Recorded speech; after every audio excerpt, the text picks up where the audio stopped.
We talked about queues, right?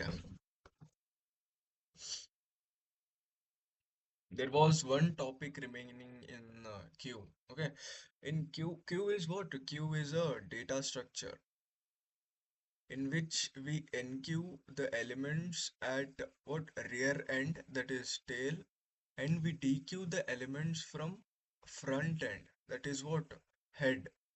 Okay, the queue is what type of data structure? First in, first out data structure. Okay, now here there was one problem we were facing. Now, whenever we dequeued, suppose there was a case where we did not free our memory after dequeuing. Okay, now let's say this is what 1, 2, 3, 4, 5, 6, 7, and 8. So how many elements are there over here? 8 elements. We are encaving 9, that is eighth element, and we are dequeuing the first element. Yeah. Now what happened Hmm. is when I dequeued the first element, the memory allocated for this first element remains empty, and we did not clear that memory. So now this space is being what? Wasted. Understand what is happening? I moved my front to what? The second element. That is, my first element was 2, this element. But when I dequeued it, the memory allocated for this first element is now what? Ideal. That means the memory allocated for this first element is what? Empty. And my head is moved to second element. Now when I dequeue this second element, the memory allocated for this first element and second element both are what? Empty. And our head is moved to what? This third element. Understand what is happening? And our size of the queue is what? 1, 2, 3, 4, 5, and 6. So our size decreased. And when I tried to enqueue one more element, then it says that the queue is full. But in reality, what? These two spaces are empty.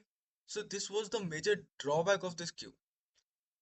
So what we did, we introduced a new type of what queue. That is what? A circular queue. And I said how we what was the problem? Did you know? Did you get it? What was the problem we were facing in queues?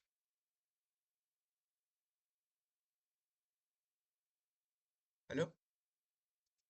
Yes. Huh. So now moving on to circular queues. So this is our first element, which is also our head, and this is our last element, which is also our rear element. So what I did is when I dequeued, then obviously the first element will dequeue. When I dequeued, the first element is what? Now empty. So what I'll do is I'll point my last element, that is my last pointer to what? This first pointer.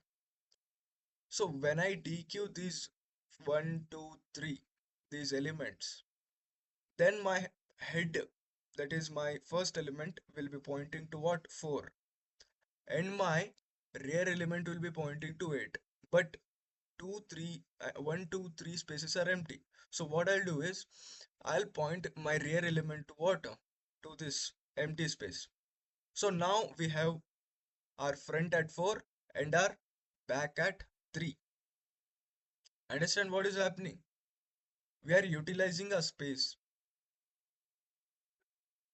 Understand?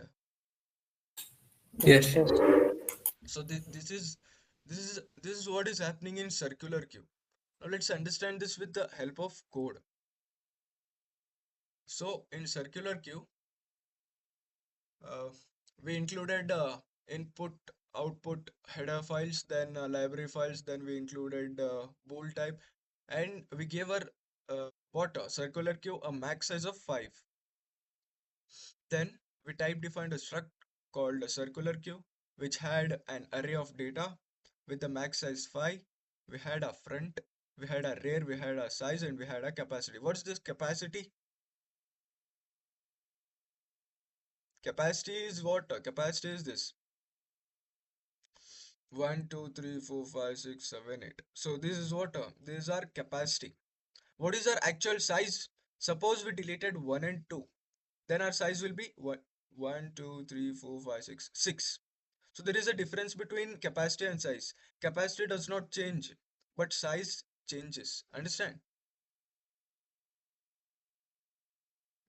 Yes. Hmm. Then after we define this type struct, let's move directly to our main function.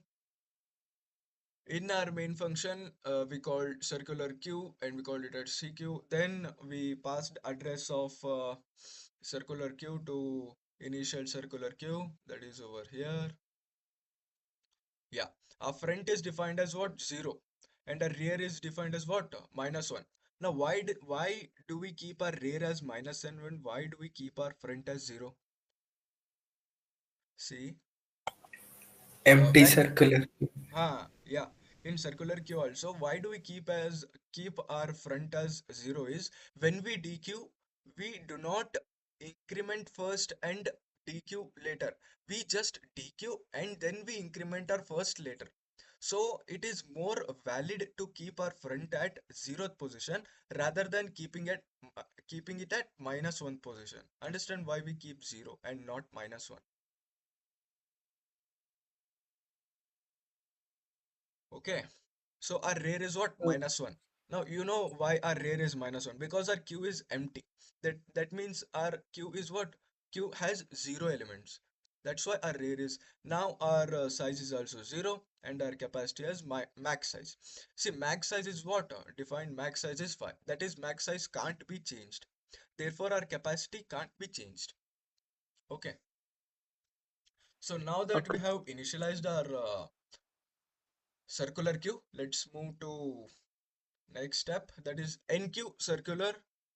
Then we are enqueuing element 10 in it.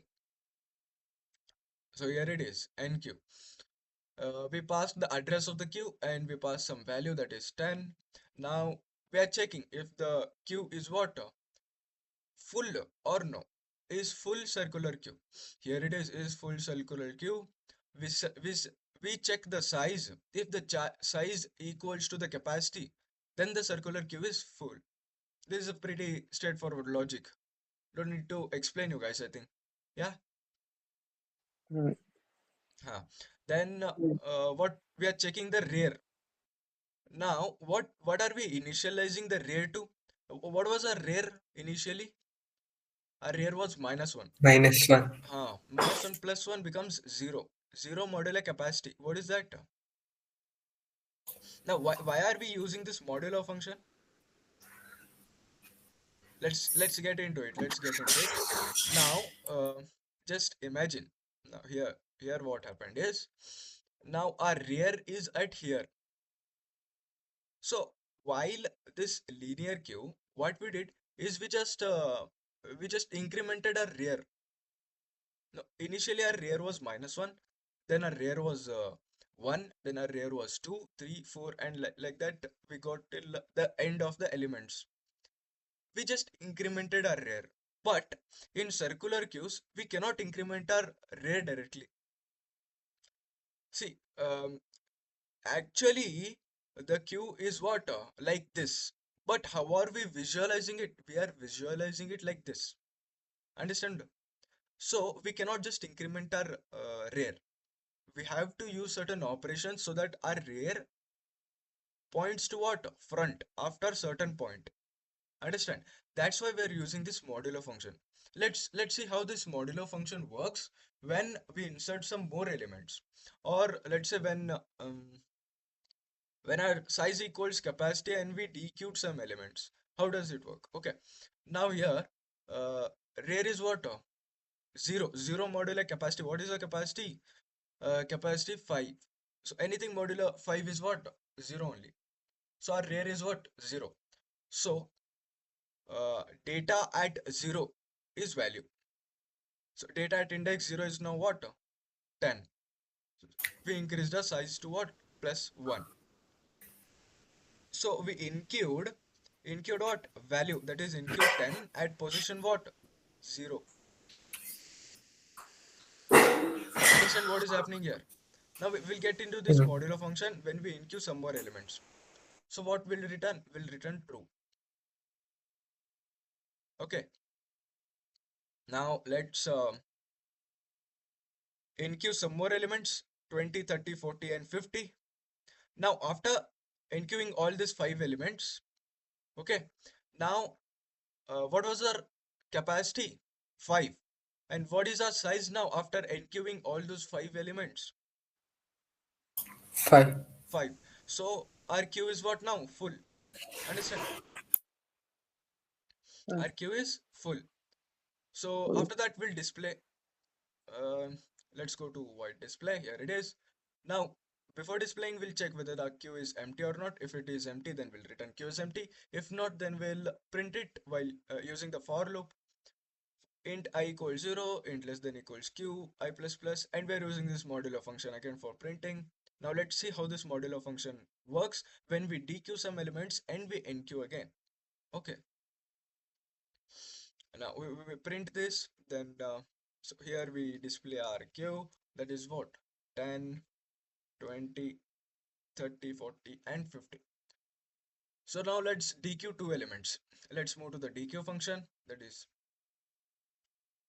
we do not need to pass any value for this dequeue function because we know our dequeue function will work from which end?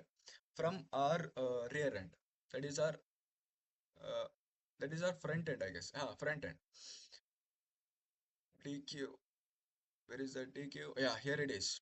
We pass the address of the circular queue, and we are checking is the queue empty or not. And if it is empty, then we are returning -1 because it's a bool type return type of what? Int. Then we are initializing the value to what? Data.front. Understanding? Because we have to print the user the value that what data are we going to dequeue. Okay, therefore, now q.front equals q.front plus 1 modulo capacity. So, what is front? Front is And 10. 0. 0. 0, 0 0. plus 1. 0. 0 plus 1 modulo capacity. What does this give? What does this modulo function do? It gives the reminder. Getting my point? Yes. Mm-hmm. Now, if I uh, do this function, then what will I get my answer? Just basic math. Think about it.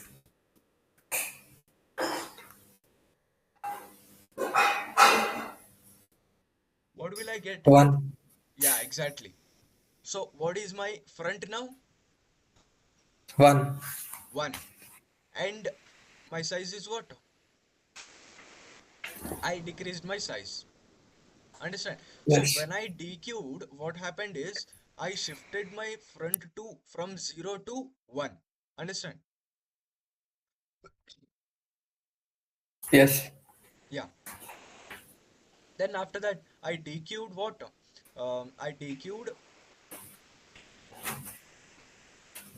my value from position this front -1 plus modulo. Why are we using this function again? To print the dequeued element. Yeah, that is what. This is it. Understand? Now, after dequeuing 2 elements, how many are after dequeuing 2 elements, we'll print again. So, what are the elements now? 30, 30, 40, 50. 40, 50. Yeah, these are my elements. Then, what is the size now? 3. Yeah, but what is the capacity? 5. 5. Yeah, exactly. Now what? Now we have we did not use free function. That is, we did not what? we did not delete our memory. That is, we did not clear our memory. So these spaces which were dequeued by first and second element, those spaces are what? Empty now. So that is what resource are being wasted. So what we did, circular queue we are using obviously. So what we'll do, we'll enqueue 60 and 70 over there, and we'll shift our front to what? 30. We do not need to shift it. We already know our front is pointing towards 30.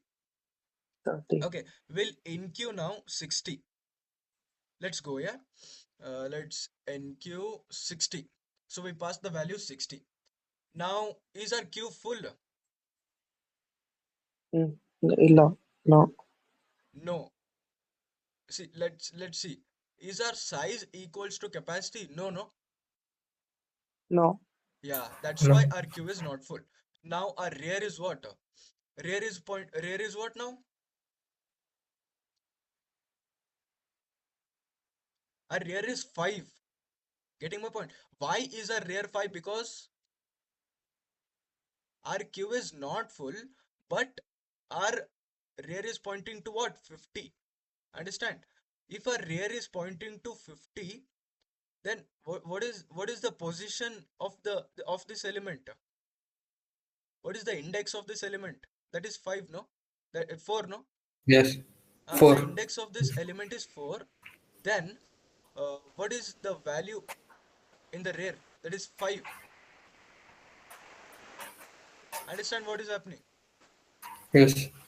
Ah, so rear plus 1. That is what? 4 plus 1. How much is that? 5. 5 modulo 5 gives what? Remainder. So modulo gives remainder. If 5 is divided by 5, what is the remainder then? 0. 0. So what will be our new rear? 0. 0. You can see from this implementation. Now this is our rear, which was at just imagine this as 5 elements. So this was at position 4th, that is index 4th, and we deleted this first element, that is we dequeued this element, and now our front is what? Towards this, pointing towards this second element. And now when we use the modulo operation to assign our new rear, what happened is our rear moved from here to what? Here, zeroth index. That is here, zeroth index. So what are we doing? Our front is what? Our front is, let's say, here, the third element. So our rear is where? Here, at the zeroth index. Understand what is happening? Yes. Why we use this modulo operation? Did you understand now? See, modulo operation gives what? The remainder. And when we modulo it by the capacity, it do not give more than the capacity. It do not give 6 or 7. It only gives a remainder which is in between 0 and 5. Understand? That's why we are using this capacity. There are other methods also for this circular implementation, but this modulo method is very basic among them. Okay. Okay. Now after this, when I enqueued 60 and 70, now I'll try to enqueue 70 also. Okay, let's go here. Let's enqueue it. We pass the value 70. We are checking if it's full or not. Now when we increase the size, what is our size now? 4. Yeah, our size is 4. Our capacity is 5. Understand? Hmm. Now, when I uh, go here, what is my rear? 0. Hmm. Yeah, 0 plus 1 is what? 1. 1 modulo 5 gives what? 1 only. Yes. So our data at 1 is now what? 70. Initially, what was rare? Rare was 0. But now what is our rare? Rare is 1. So data at index 1 is what? 70. And we'll increase the size. Now our size equals capacity. That is our queue is full. Now this is Full. this is the pretty good example of how we manage memory in what? In queues, or let's say any different data structures. So this is a very efficient way to use our queue. Understand? Now, this was about circular queue. Let's try to print this. Let's try to run this also.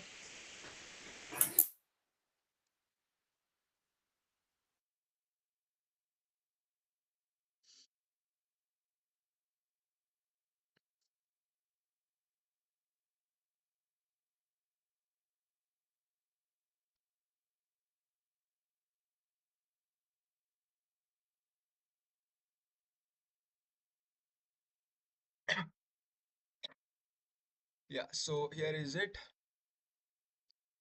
Now we enqueued at position 0, we enqueued at position 1, second, third, and fourth. What did we enqueue? These are the elements we enqueued. So our circular enqueue has 10, 20, 30, 40, and 50.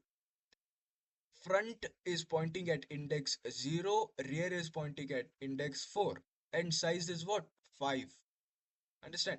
We dequeued from position 0, that is we deleted 10, and we dequeued from position 1, that is we deleted 20. Now our circular element, and now what? We dequeued 20. Now our circular queue has how many elements? 30, 40, and 50. Now our front is at index 2. That is our front is pointing at element 30 and our rear Okay. is at index 4. Okay. What is the size? 2, 3, and 4. Now enqueued 60 at position what? 0. Now you understand why we included position 0, because we are using the modulo operation which gives a number between this 1, 2, 3, and 4. 0, 1, 2, 3, and 4. It does not even give Mm, 5 also. Understand? Because when mm, we modulo 5 divided by 5, it gives what? 0. Modulo is what? Giving the remainder. Then we include at position 1, that is 70. Now our new Q is what? 30, 40, 50, 60, and 70. Understand? It won't print as 60, 70, 30, 40, 50. It won't print like that. It prints from the first first element. That is not index wise, but the front and the rear wise. Understand? mm. Yes. Now our front element is what? 30. Therefore, it printed from 30, 40, 50, and 60, 70. So this was about circular queues. I hope you're clear with it. Yes. Now let's move to what? Complexities. Now, before this complexities, there is one thing I want to tell you guys about. What is that? It's about how we analyze our algorithms. Now, when we write an algorithm, we see how efficient it is. We see how much space it is consuming. We see how much time it is consuming. But why do we need to analyze our algorithm? When we know our algorithm is right, and when we know our algorithm is working, and when we know our algorithm is solving any problem, but still, why do we need to analyze it? So here are some basic basic reasons why we need to analyze our algorithm. So predicting performance. Before running the algorithm itself, we can predict algorithms performance by certain what by certain behaviors, like we can use time complexities and we can use space complexities to predict our performance of the algorithm. How efficient is it? Then, by comparing solutions, we wrote one algorithm, we wrote another algorithm, which are small, yeah, which are small. We wrote one algorithm, we wrote second algorithm, and we saw which algorithm is performing better and why we chose this algorithm over this algorithm, and why are we choosing that algorithm based on our problem. So, a lengthy algorithm is not always good, and a small algorithm is also not always good. So, we need to what? We need our algorithm in such a way that it solves the problem and it solves the problem in an efficient way. Therefore, analyzing algorithm is very important. We compare solutions, we optimize code. That is, we needed a small algorithm, but our algorithm is very large. So, what we do? We optimize our code, we optimize our space, we optimize our time to solve the problem better. Understand? Now, resource planning, interview success, and problem solving strategy. Understand? These are some basic reasons why algorithm analysis matter. Okay, Okay. now let's move to complexities. So, what is a complexity? Complexity is a formal way to evaluate and compare the efficiency of an algorithm, focusing on the rate of growth of resources. So here, focus on this rate of growth of resources required requirement with what input size. See, complexity is not the actual what actual time or actual space the algorithm is taking. It is the efficiency of algorithm with respect to what input size. Understand? So Yes. it is independent of machine, language, or compiler. Let's say I have an algorithm which is running very fastly in my machine, and I have the same algorithm given to you which is running a little slow from in your machine. So the algorithm is not the problem over here. Understand? Because I have optimized my algorithm in such a way that its efficiency won't be down. But there might be some mistakes in our machines or your machines. Let's say I have an i7 processor and you have an i3 processor. So when you run that same algorithm in your i3 processor, then it may take some time, but it doesn't mean that your algorithm is slow. Understand? It is machine independent. Understand? Okay. Yeah, there are two types of complexities in data structures and algorithms, mainly in our programming. So that is what time complexity and space complexity. Let's move to time complexity. So what is time complexity? It is the number of operations an algorithm performs. See, time complexity is not the actual time taken by an algorithm. Understand? Getting my point? It is the number of operations an algorithm performs relative to input size. Understand? So let's say our input size is what 100. So how many operations will my algorithm perform? That is the time complexity of an algorithm rather than what will be the time taken by an algorithm to compile. Understand what is time complexity? Hmm. Now, what does this time complexity status? It status how fast or slow an algorithm runs. Okay. Now, why we need this time complexity? Because the operation, let's say we have an operation of assigning. Let's say we take an input from a user that is n, and we assigned n equals n plus 1. So how many operation is the algorithm performing? N equals n plus 1. That is total one operation. We are assigning, see, there are total two operation. One is we are incrementing n to n plus 1, and next we are assigning it to what? N. So how many operations performed by the algorithm? Two operations. So what will be the uh, you, so what is the time complexity of the algorithm there? That is big O of 1. What is big O of 1? Let's move to it. Before that, now did you understand what is time complexity actually? Yes. Now, how to express time complexity? Now that we know what is time complexity, how do we express it? We express it with the help of mathematics, that is asymptotic notations. Now, what are asymptotic notations then? Asymptotic notations are what? Mathematical tools used to analyze the performance of algorithm by understanding how efficiency changes as input size grows. See, it's written in the statement only. Now, all this is happening based on what? Input size. If our input size is small, then our algorithm has different performance. If our input size is large, then our algorithm has different performance. That is a different efficiency. Everything is what related to this input size. If our input size grows, then only we analyze our algorithm based on, we can conclude that our algorithm is performing good or bad based on what? Input size. Without input size or without input, we cannot say that our algorithm is good or bad. Understand?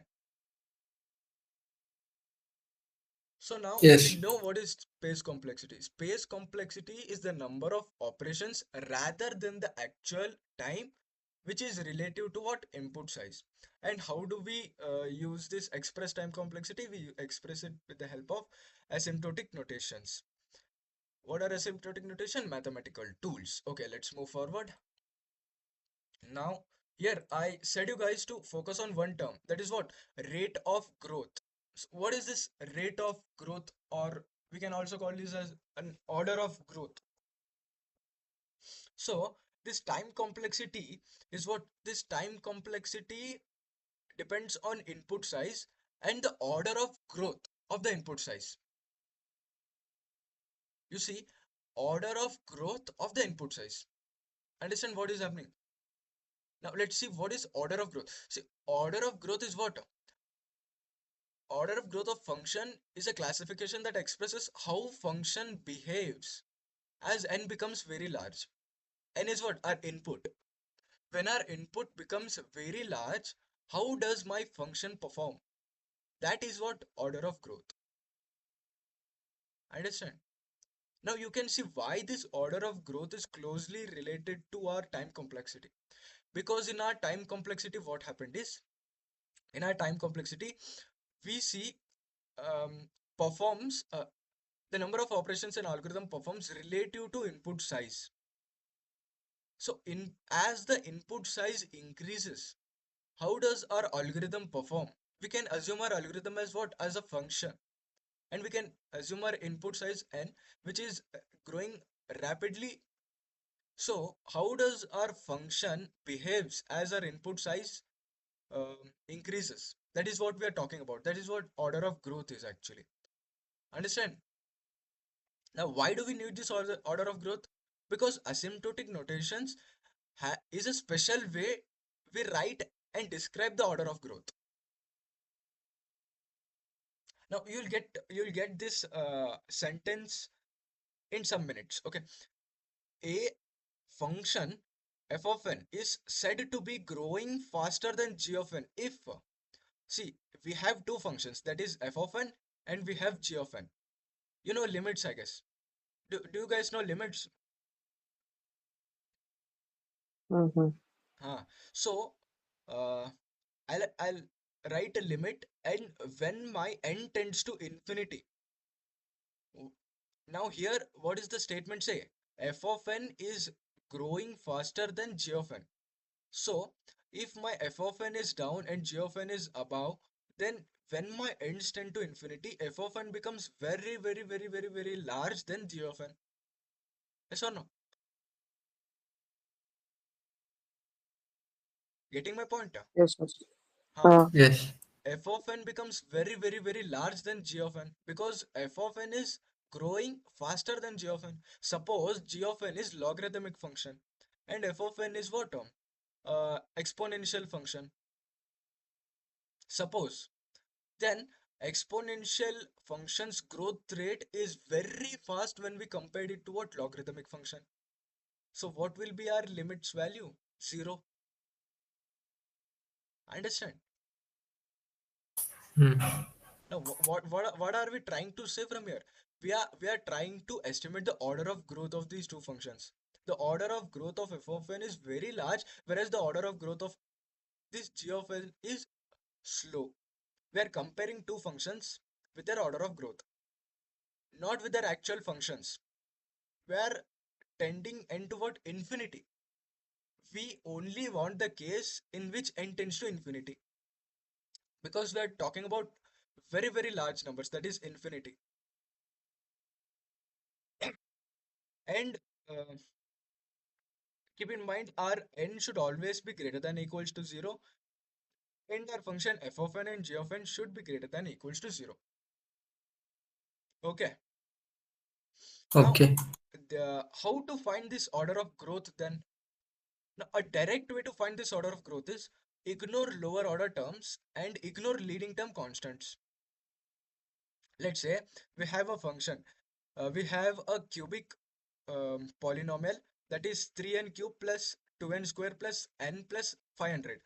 So when we put 1 over here, we get some value. When we put 2 over here, we get some value. 0, we get some value, that is 500.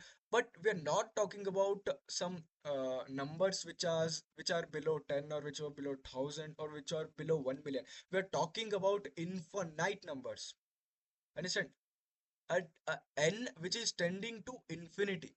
Let's say our n is infinity.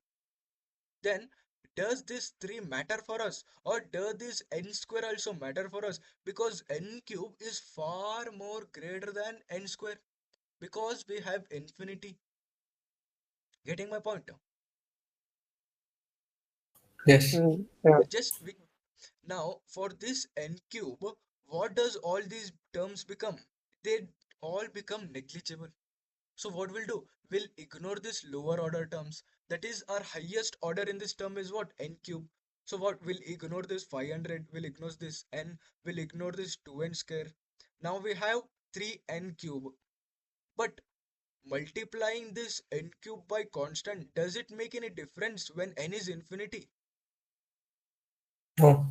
No. So we ignore this constant also. So what we did? We ignore the lower order terms and we ignore the leading term constants. So what is our order of growth? N cube. N cube. Yeah. So our order of growth is what? N cube. Understand? Hmm. Now what? Let's say we have another function 10n log n square plus 5n plus log n. So what will be the order of growth in this function? I hope you know the logarithmic what properties. This n square 2 will come here, that will become 20n log n. Understand? Yes. Hmm. So here f of n equals 20n log n plus 5n plus log n. So what we'll do? We'll ignore the lower order terms. So 5n is 5n lower order term? Is is 5n smaller than log n? No. So for what we'll do? We'll ignore this first because log n is smaller than 5n and is also smaller than n log n. So what we'll do? We'll ignore this log n. Let's keep it aside. Then we move here 20n log n plus 5n. So here is 5n small than n log n? Yes, it is. So here is the priority of the order of growth. You can see here. So here n log n is what? Greater than n. So what we'll ignore? We'll ignore lower order terms. So n is a lower order term for us now. We'll ignore this and we'll ignore the leading term constants. That is, we'll ignore this 20. Why is this 20? Because 2 will come here. So 20. Then what is our order of growth now? N log n. Understand what is happening? How do we find order of growth? Yes. Okay. Now, once this is clear, let's move forward then. How many types of asymptotic notations are there? There are three types.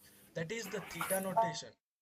We express is we express it like this. This is the function. This is the symbol of our theta notation. And we have our omega notation, that is this, and we have our big O notation. We usually call this theta notation as big theta and we call this omega notation as big omega. It doesn't matter if you call it theta or omega also. Okay, there are three types. Let's move next. So what is our theta notation then?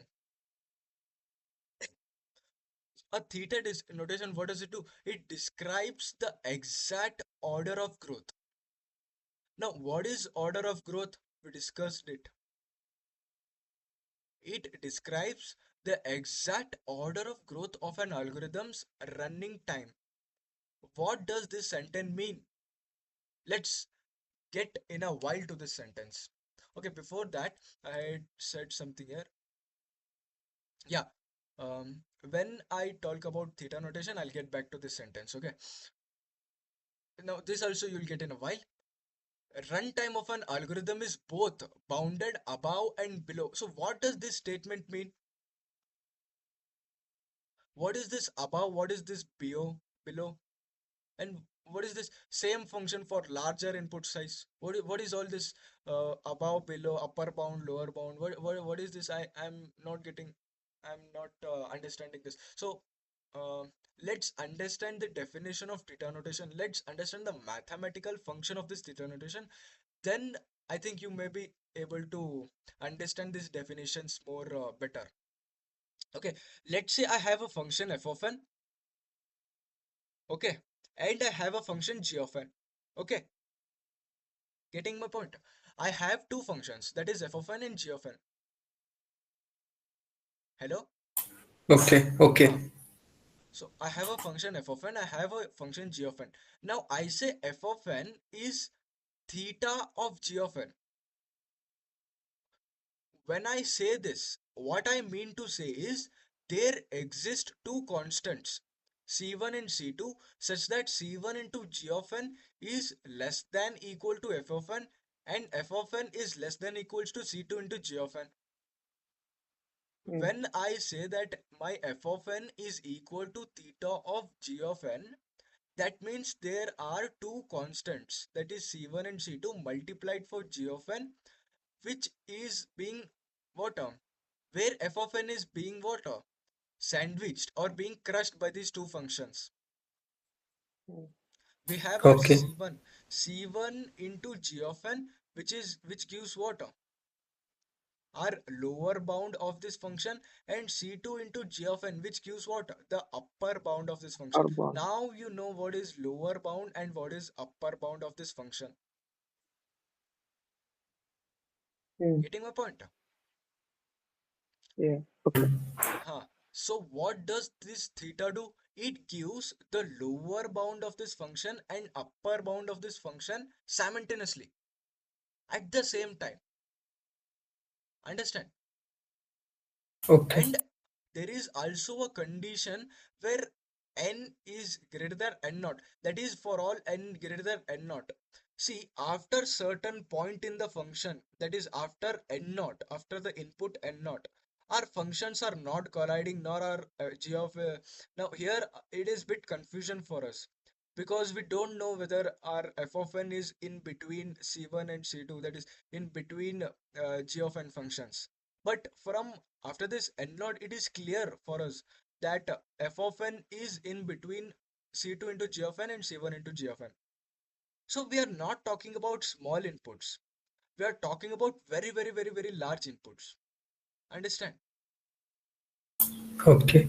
So we do not need the small inputs. We need what? Large inputs. Understand? Now you know what is lower bound and now you know what is upper bound. Okay. We also call this theta notation as tight bound.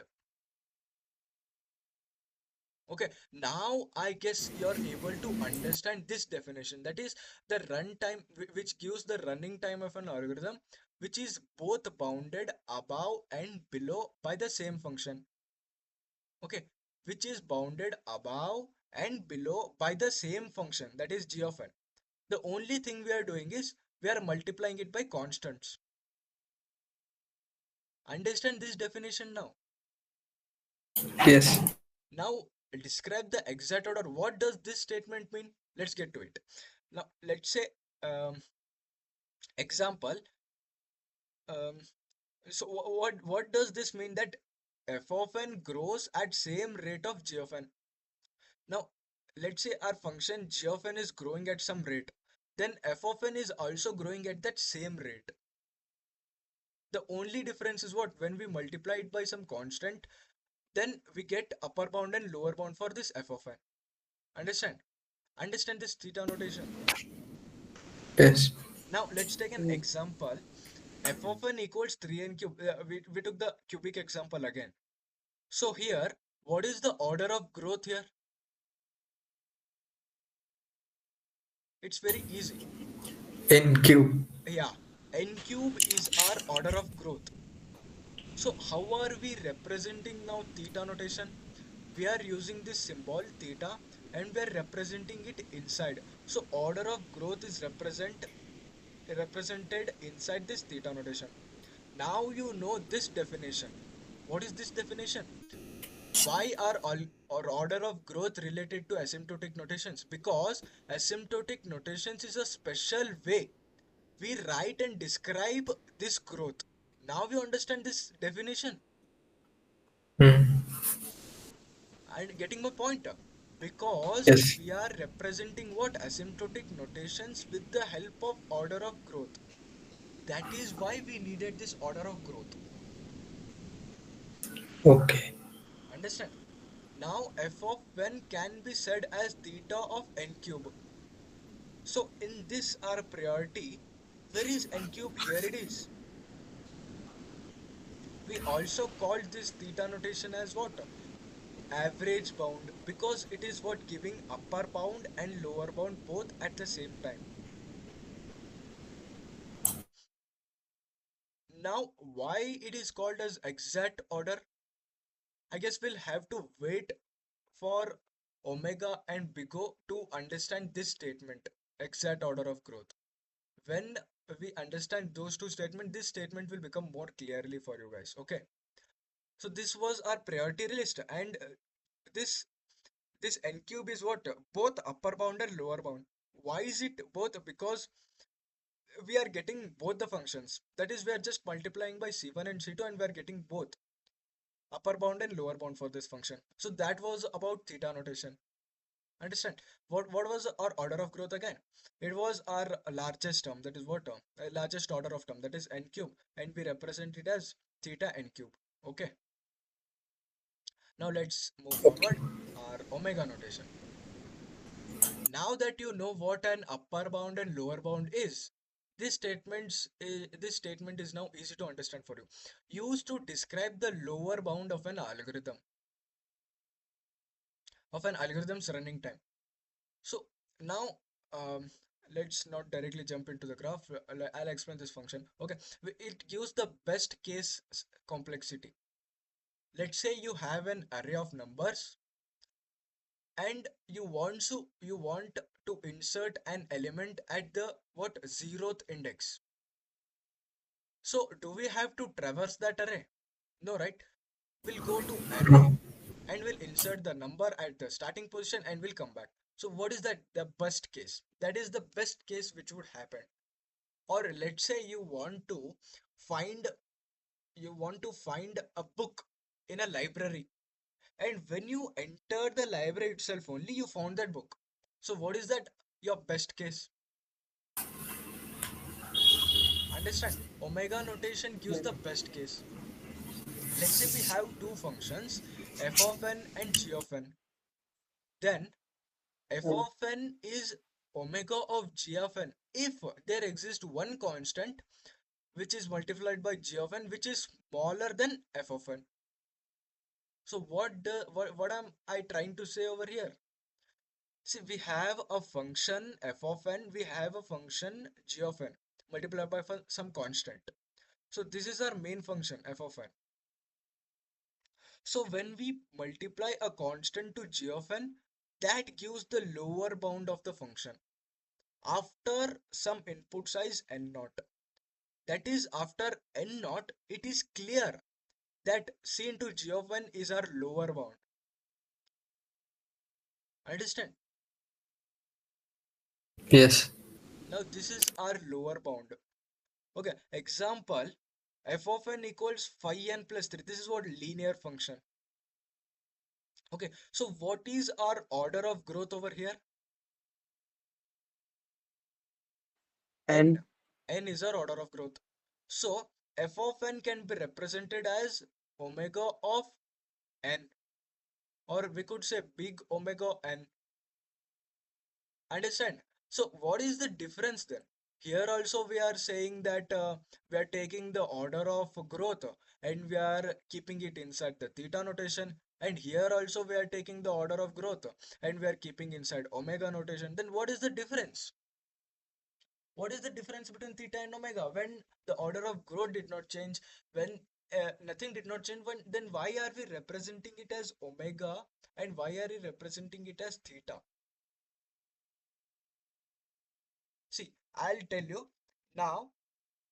In this omega notation, we say that we are getting the lower bound of an algorithm. So here is our n, that is what? Our order of growth. And all these functions which are not greater than n are all lower bound. So we could say what? Omega of log n for this f of n is also true because this gives what? The lower bound of this function. Understand? Now Yes. all these functions are what? Lower bound because why? Because all this comes under lower bound. See, we have a function g of n which is let's say some constant into log n. So when we what is the basic definition? F of n should be greater than or equal to some constant times g of n. So f of n is this, that is 5n plus 3, which is greater and equal to some constant times g of n.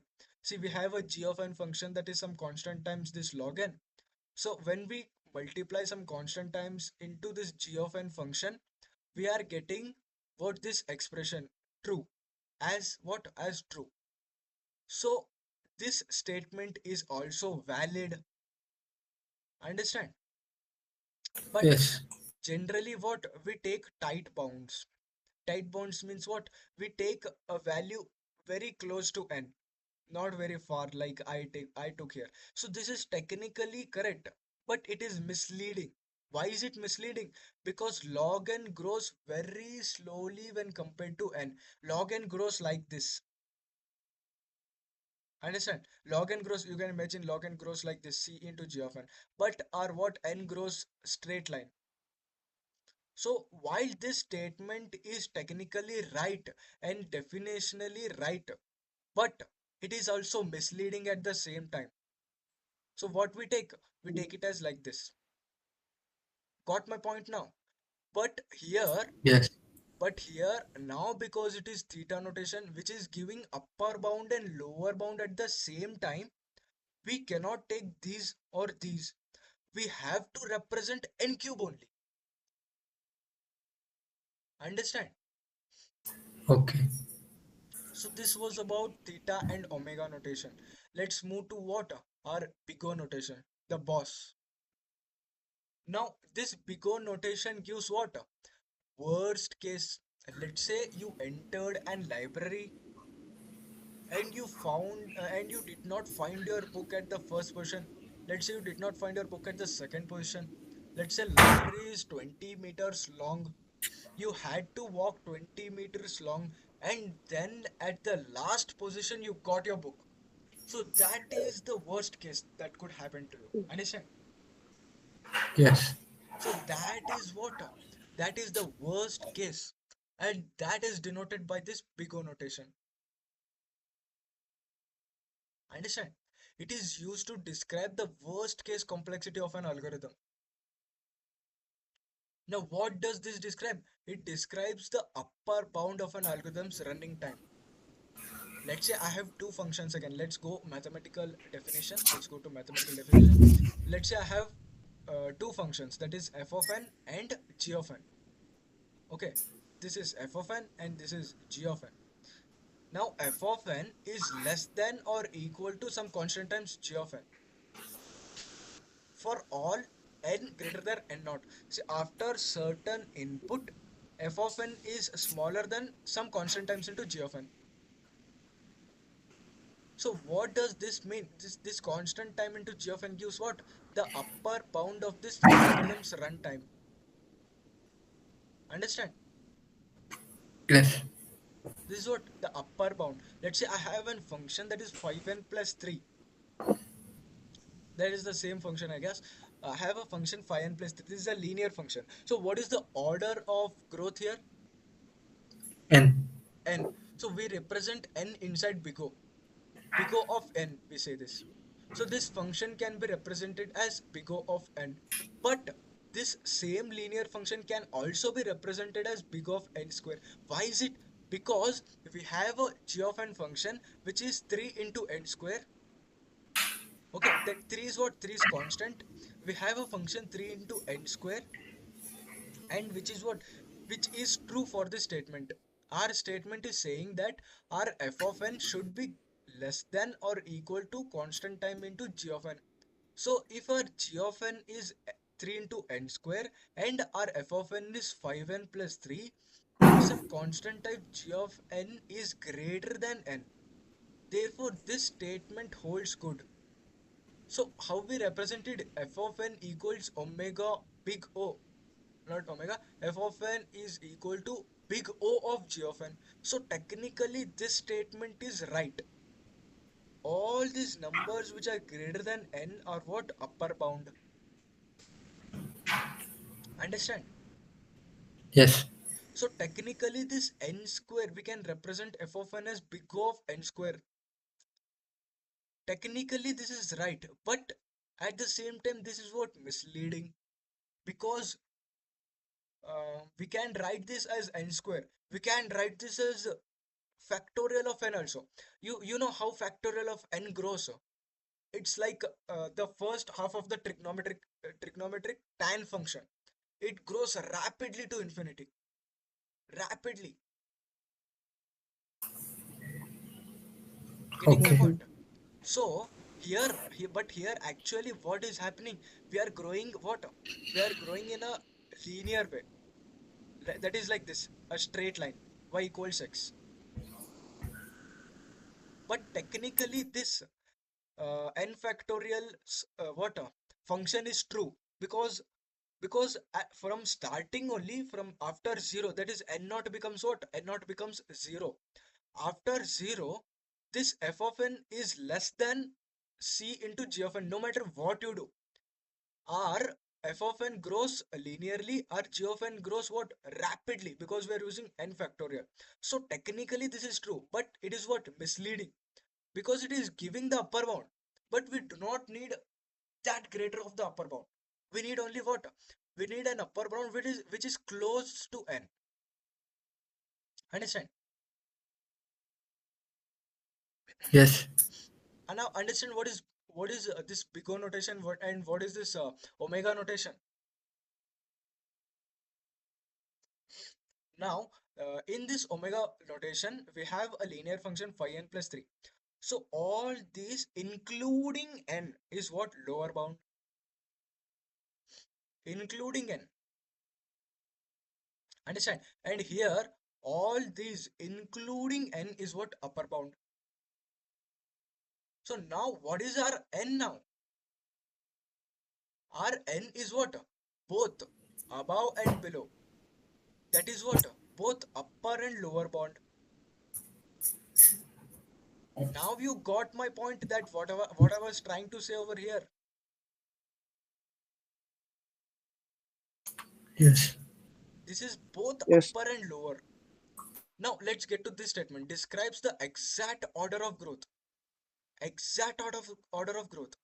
Now, unlike this omega notation, we cannot say it as log n, or unlike this big O notation, we cannot say it as n Yes. square, because it gives what? The exact growth. We have to write n cube only and only n cube. We can't write n square log n, or we can't write n factorial over here, because this gives exact order of growth. Understand? Yes. Now, let's quickly recap this. What is time complexity? What are complexity actually? It's a formal way to evaluate the efficiency of an algorithm. There are two types: time complexity and space complexity. So what is time complexity? It is the number of all operations an algorithm perform relative to input size, and not the actual time taken by the algorithm to complete the task. Okay, how do we represent this time complexity? We represent it with the help of asymptotic notation. So what is order of growth then?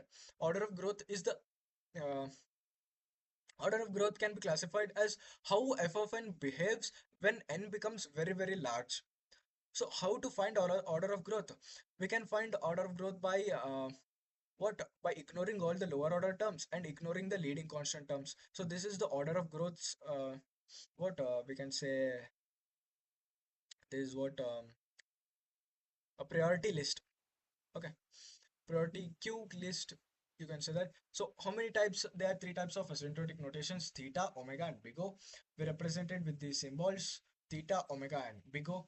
And what is theta notation? It gives the exact order of growth of an algorithm. That is, it gives both the upper bound and the lower bound. Okay. Lower Um, bound. so how do we find this theta notation? We take the order of growth and we put it inside this theta. While this is also called as average bound or also called as tight bound. Okay. Now we know theta. Now we know omega. What is omega? It gives the lower bound of an algorithm.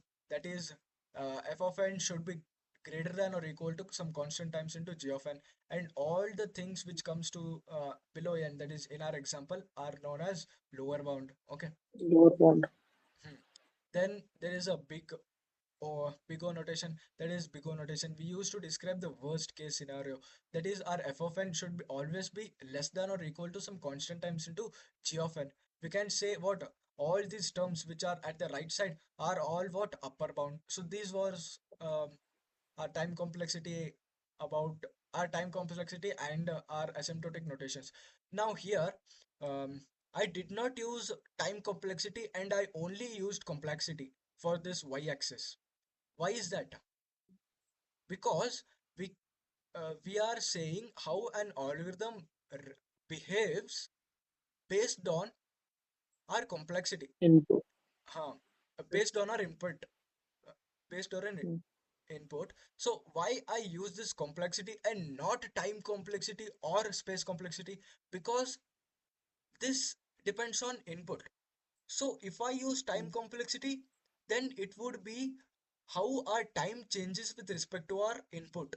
Or if I add space complexity, then how would my space change with respect to my input? That was the only difference. But this does not change. Okay, that's why we can use space complexity also, time complexity also, doesn't matter. Understand why I use complexity over there. Yes. Now, after this, we'll goes into some examples of no, let's take this comparison. Bigo, what does it do? It gives the upper bound. What is the analogy? Maximum speed limit. Understand? It gives the maximum. Let's say you're driving a vehicle, and what is the speed limit of that vehicle? Let's say the speed limit of that vehicle is 120 kilometers per hour. So what does upper bound give? Upper bound gives 120 kilometers per hour. That is worst case. So we are testing our vehicle in the 120 kilometer per hour so that our vehicle performs good in that 120 kilometer per hour. So if our vehicle performs good at the speed of 120 kilometer per hour, it is concluded that our vehicle will perform good at speeds like 60, 50, 70, 80. Understand what is happening now? Mm. Yes. If our vehicle is performing good at that maximum speed itself only, then it is very clear for us that our vehicle will perform more good when our Under speed is low. under the speed. Okay. uh, we're taking the worst case and we are checking our algorithm's efficiency. Now that is what gives pico. Understand? Okay. Now what is this omega? Minimum speed. Minimum bound. You can best case analysis, best case. So you can relate this with what, they are gears in our vehicle. Okay. And let's say you have a first gear and you shift to second gear. You cannot just simply shift your gear. You have to go at certain limit. That is what, that is bigo. When you go to bigo, that is, let's say my first gear, in my first gear I can travel my vehicle up to speed limit, let's say 20 kilometer per hour. And when I reach that 20 kilometer per hour, I have to shift it to second gear. So when I shift it to second gear, what is my speed? It did not increase drastically. It is still 20 km and it is still accelerating to 30-40 km. But what is that 20 km? It is the lower bound. Understand? Yes. Now what is this theta? Theta gives what? Exact speed. Exactly. Let's say uh, theta gives exact speed. How can we relate this? Let's say my gear is in what? Third and fourth. So I have just shifted from second gear to third gear. So in which gear is my vehicle moving? In third gear. And what is the last gear? Fourth gear. But now I can't say that my vehicle is moving in 20 km per hour or my vehicle is moving in 120 km per hour. I need to know the exact speed to find what? To find the performance of this vehicle. Let's say I have a vehicle that performs good when it is exactly at 50. That is, you can imagine this as there is something like a uh, green bar in our speedometer. Can you guys relate? Echo. The Economy. green bar in our speedometer, that is what our vehicle's efficiency will be most in that green bar. That is what, that is Mm, tight bound. mm-hmm.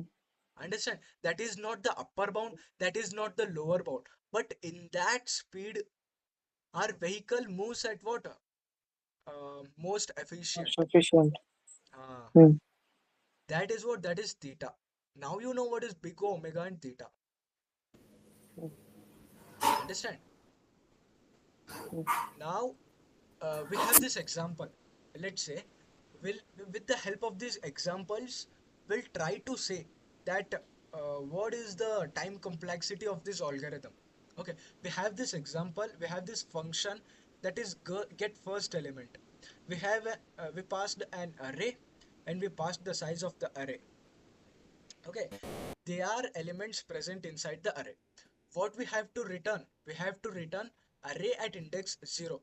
Let's say our array is of size 5 and there are elements 1, 2, 3, 4, 5. Then what will be the element present inside your index of array 0? 1. Yeah, getting my point? Yes. So, what was the definition of a time complexity? It gives the number of operations based on the input size. So how many operations did we do here? We returned array of 0. How many One. operations did we do? 1. So how can we write this as big O of 1? One. Understand? Okay. Let's move forward. Let's say I have this. Now I have binary search. This this will take some time, I guess. So int of binary search. Now, do you guys know binary search? yes. Yes. Let's say I have to find a page in a book. This is a very classic example by one of my favorite sirs. So I have a book in which I need to find a page. What I'll do, I'll go to middle page. That is, I'm splitting my book into what? I'm splitting my book Oh, into two parts. Two parts. okay. Yeah. Then what I'm doing, I'm I'm let's say my page is in right side of my book. When I split my book, I take the right portion of my book. Then again I'll split into two.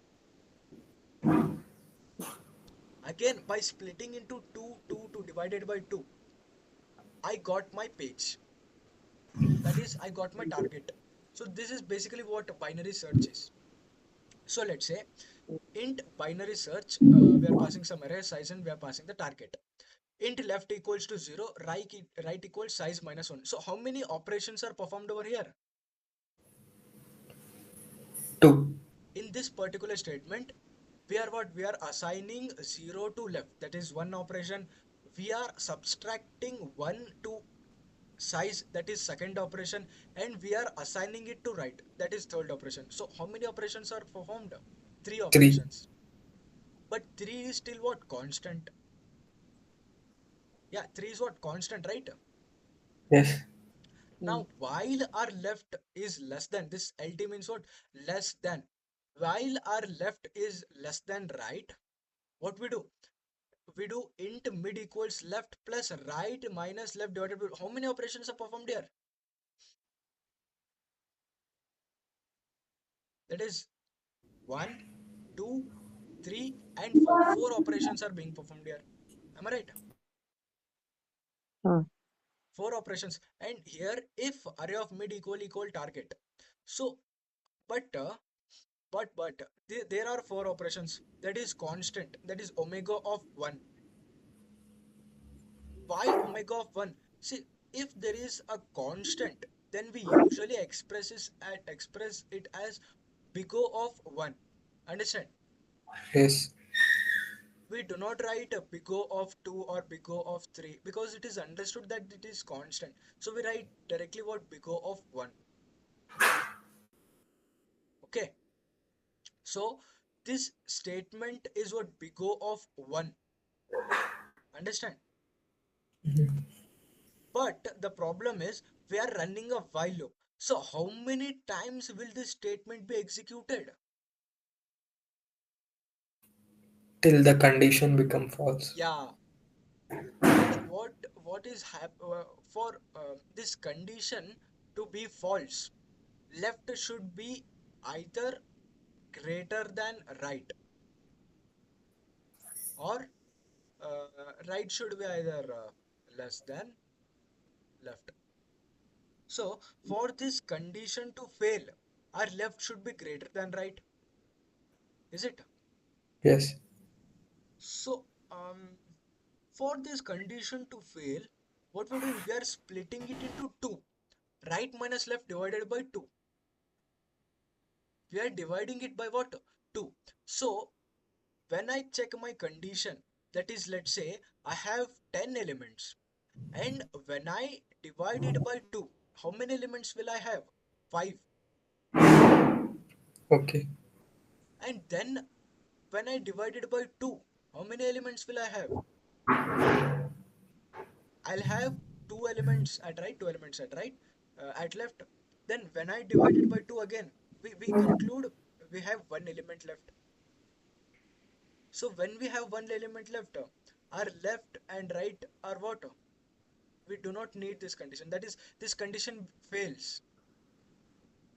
Getting my point? What is happening? Yes. So each time when this condition becomes true and when this while loop executes, our what? Our size halves by its original size. That is what?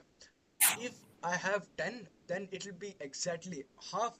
Then next time when I run this while loop, it will be exactly half. And then next time when I run this while loop, it will be exactly half. So each time when I run this while loop, my size is being halved. That is my operation, the time taken for this operations, or you could say all these operations is becoming what? Halved. Understand what is happening? Yes. Now, all these are what? They are what? Just assigning.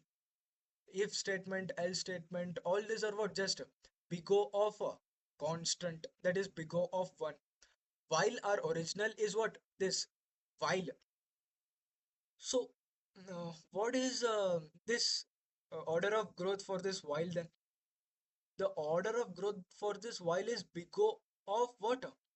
Log n. Why log n? You, by taking the definition of this, we are taking the base as 2.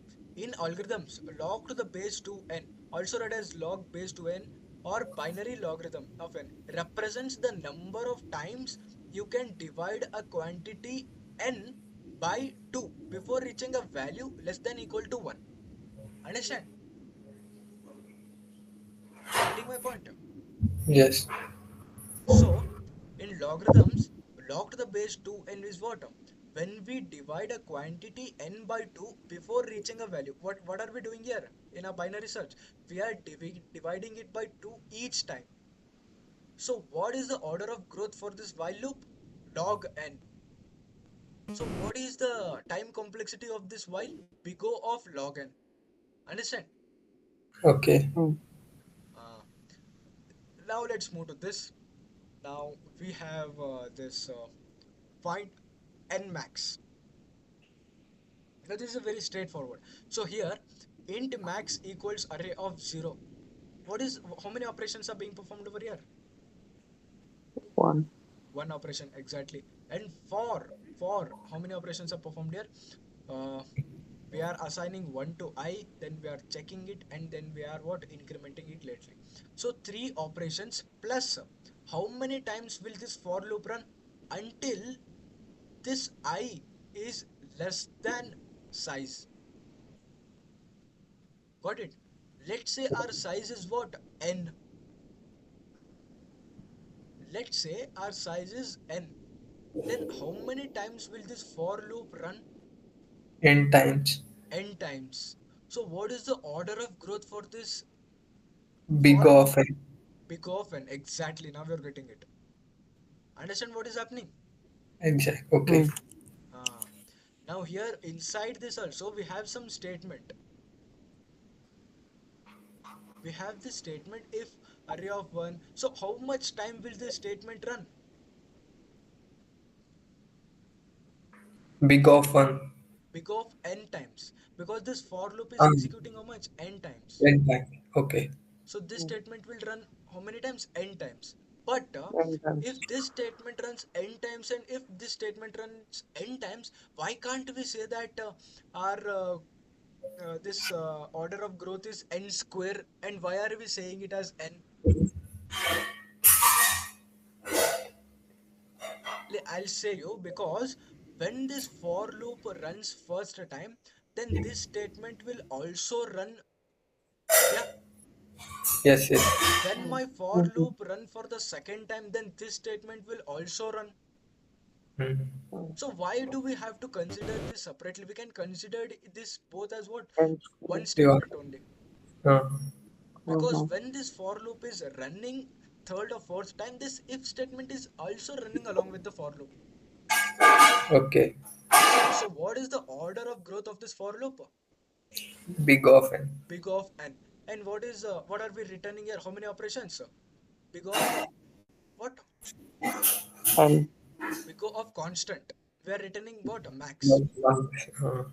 Here big Hmm. of constant, here big of constant, and here big of n plus big of constant again because we are assigning some values and we are checking it. Okay. Hmm. But what are we taking into consideration? We are taking the worst case. So what will we consider? We'll consider only big Only of n. big of N. Okay. So what is the actual runtime? What is the order of growth, or what we say the time complexity of this algorithm? That is Big big of of N. n. N. Yeah, exactly. Now you're getting it. Let's Hmm. go here. Bubble sort. You guys know bubble sort, but let's take this bubble sort example and let's try to find out. So instead of entering into bubble sort itself, what we'll do, we'll try to analyze this algorithm and let's try to find this bubble sort algorithm some other time. For now, let's take the example of how the statements are being executed rather than what is happening in the statements. Okay.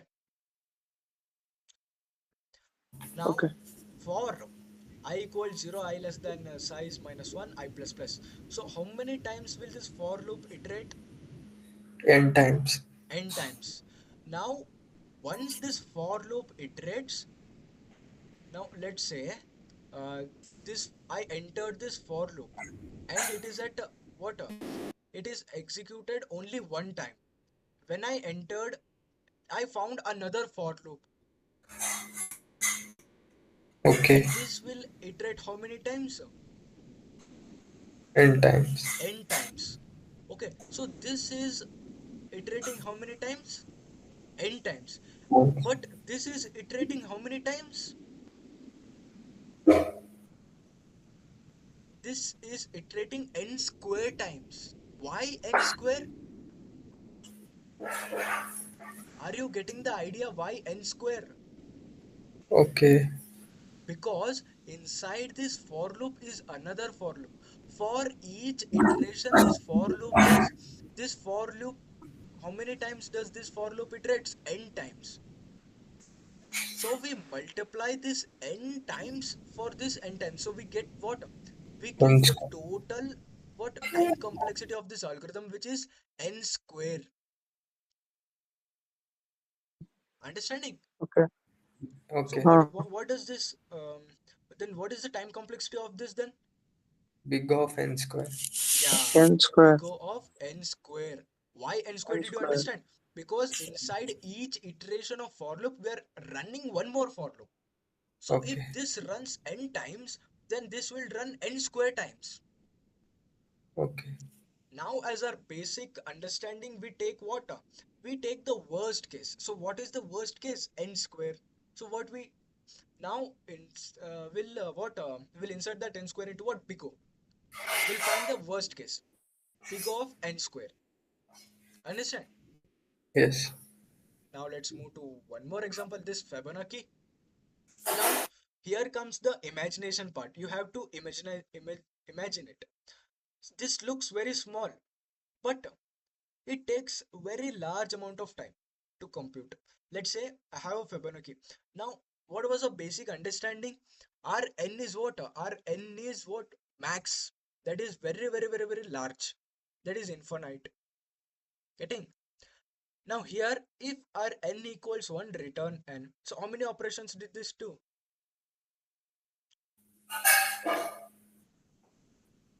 How many operations did this statement perform? One operation. One.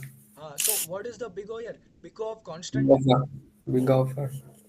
You can say this that is big of 1 also, but it is preferred as big of constant. Okay. Now here what I'm returning, Fibonacci of n minus 1 plus Fibonacci of n minus 2. Now here I'm returning what?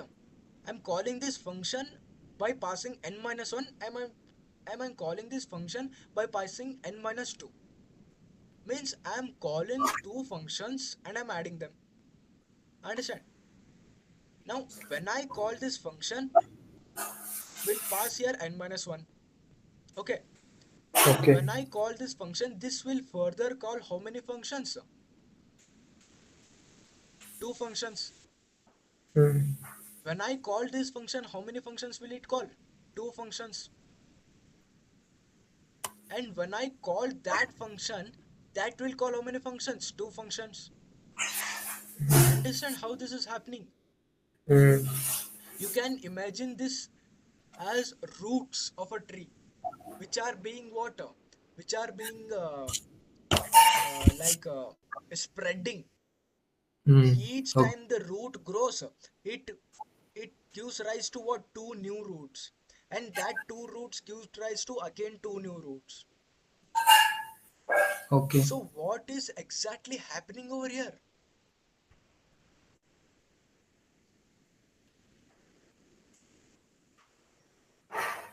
Any idea?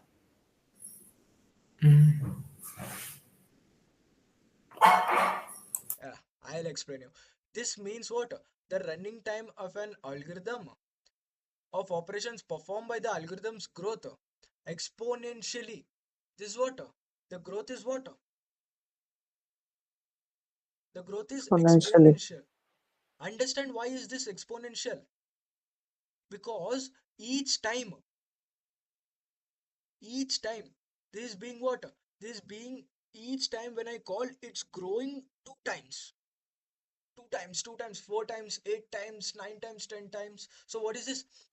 See, now when I call this one time, it calls two functions. When I call this two times, it Hmm. calls four functions.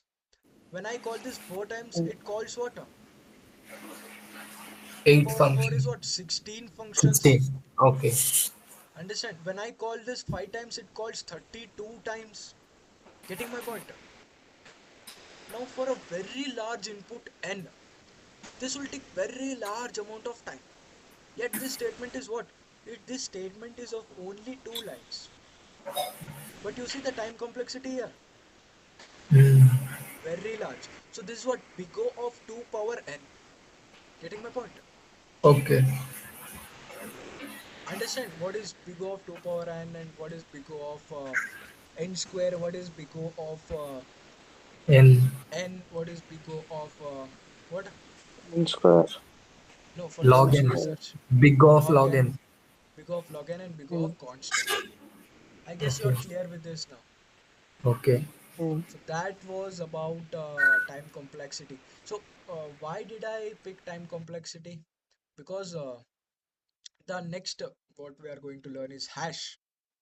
So to learn mm, hash, uh, we need a little understanding of time complexity. You see, the simple okay, code is also about 130 to 150 lines, almost 200 lines. So to understand these hash tables and to understand how this algorithm performs, how this data structure performs, we needed a little understanding about this time complexity. For the space complexity, okay, let's do it another time because we don't need a space complexity, I guess. At Okay. least for now, we don't need space complexity. That will become very high level concept for us, I guess. Let's see if space complexity is required, then we'll surely do that also. Okay. Understand? Now that you got the basic understanding of asymptotic and notations and time complexity complexity and all, now studying algorithm and studying data structures will become far more easier. Okay, Okay. so mm, this was it mm, for today, I guess. mm, Okay, let's okay. end this session then.